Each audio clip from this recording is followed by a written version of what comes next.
November 1983, Shorthand Tamil Senior Grade.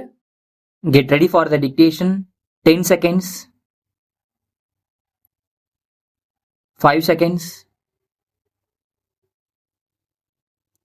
Start. தலைவர் அவர்களே, மக்கள் எல்லோரும் நல்வாழ்வு வாழ வேண்டும் என்று அனைவரும் அடிக்கடி எடுத்துச் சொல்லி வருகிறோம். அதற்காக மக்களால் தேர்ந்தெடுக்கப்பட்ட ஆட்சிகள் மாநில அளவிலும் சரி, மத்திய அளவிலும் சரி நடைபெற்று வருகின்றன என்பதை நாம் அறிவோம்.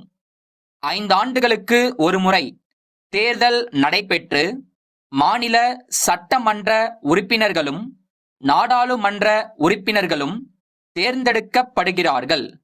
இந்த உறுப்பினர்கள் மக்களுடைய தேவைகளை அறிந்து அவற்றை மன்றங்களில் அவ்வப்போது எடுத்துச் சொல்லி அரசாங்கத்தின் மூலம் நிறைவேற்ற கடமைப்பட்டிருக்கிறார்கள். இதில் முக்கியமான ஒரு விஷயத்தை உங்களுடைய கவனத்திற்கு கொண்டு வர விரும்புகிறேன். மக்களை பொறுத்தவரையில் அவர்கள் தங்களுக்கு எத்தகைய ஆட்சி தேவை என்பதை அறிந்து அத்தகைய ஆட்சியை ஜனநாயக முறையில் அமைத்துக் கொள்ள வேண்டிய பெரும் பொறுப்பு உடையவர்களாக இருக்கிறார்கள்.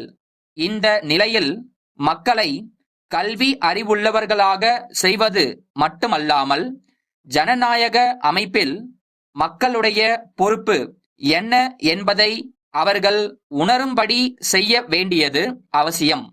மக்கள் ஜாதி மத பேதமின்றி ஒருவருக்கொருவர் ஒற்றுமை மனப்பான்மை உடையவர்களாகவும் நாடு முன்னேற வேண்டுமென்ற நல்ல எண்ணம் உடையவர்களாகவும் இருக்க வேண்டும். அத்தகைய எண்ணத்தை அரசியல் தலைவர்களும் சமய தலைவர்களும் மக்களிடையே ஏற்படுத்த வேண்டுமென்று கேட்டுக்கொள்கிறேன். இவற்றுக்கெல்லாம் அடிப்படையாக நாடு பொருளாதாரத்தில் முன்னேற வேண்டியது அவசியம். பொருளாதார முன்னேற்றம் ஏற்பட வேண்டுமானால் தரிசாக உள்ள நிலங்கள் விவசாயம் செய்வதற்கேற்ற வகையில் மாற்றியமைக்கப்பட வேண்டும். அதற்கு இன்றியமையாதது நீர்ப்பாசன வசதியாகும். நீர்ப்பாசன வசதி செய்ய வேண்டுமானால் ஆறுகளின் குறுக்கே அணைகள் கட்டப்பட வேண்டும்.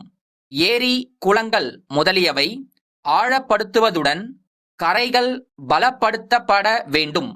அப்போதுதான் மழை தண்ணீரை வீணாக்காமல் தேக்கி வைத்து பாசன வசதிகள் செய்து கொடுக்க முடியும்.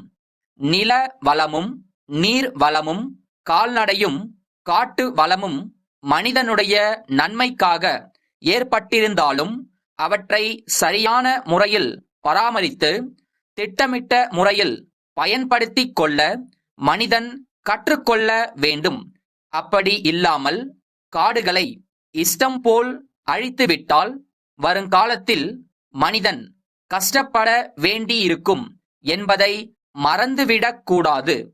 இயற்கை வளங்களை போற்றி பாதுகாத்து நல்ல முறையில் பயன்படுத்தாத காரணத்தால் பெரு வெள்ளத்தினால் சில பகுதிகளும் கடும் வறட்சியினால் மற்றும் சில பகுதிகளும் பாதிக்கப்பட்டு வருவதை பல சந்தர்ப்பங்களில் பார்த்து வருகிறோம்.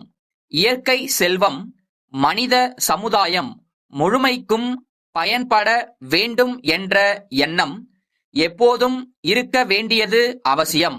அந்த எண்ணம் ஓரளவு இல்லாத காரணத்தால் ஒரு பகுதியில் பெரும் வெள்ளத்தினால் சேதமும் மற்றொரு பகுதியில் குடிப்பதற்கு கூட தண்ணீர் கிடைக்காத அவதியும் இருப்பதை பார்க்கும்போது உண்மையிலேயே நாம் வேதனைப்பட வேண்டியவர்களாக இருக்கிறோம்.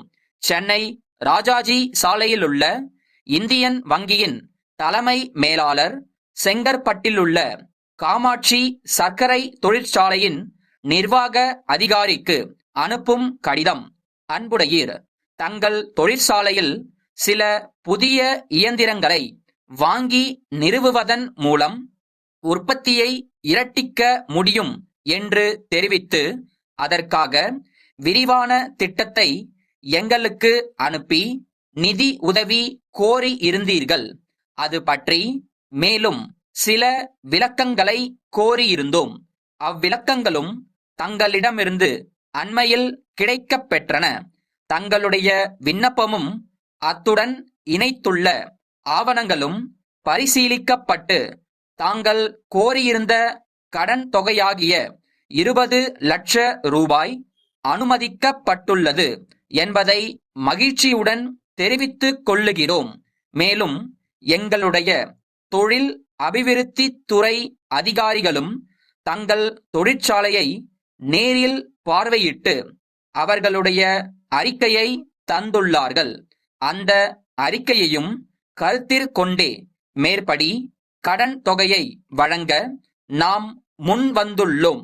இத்துடன் இணைக்கப்பட்டுள்ள ஆவணங்களை பூர்த்தி செய்து எங்களுக்கு திருப்பி அனுப்பினால் கடன் தொகைக்குரிய காசோலையை உங்களுக்கு அனுப்பி வைக்க முடியும்.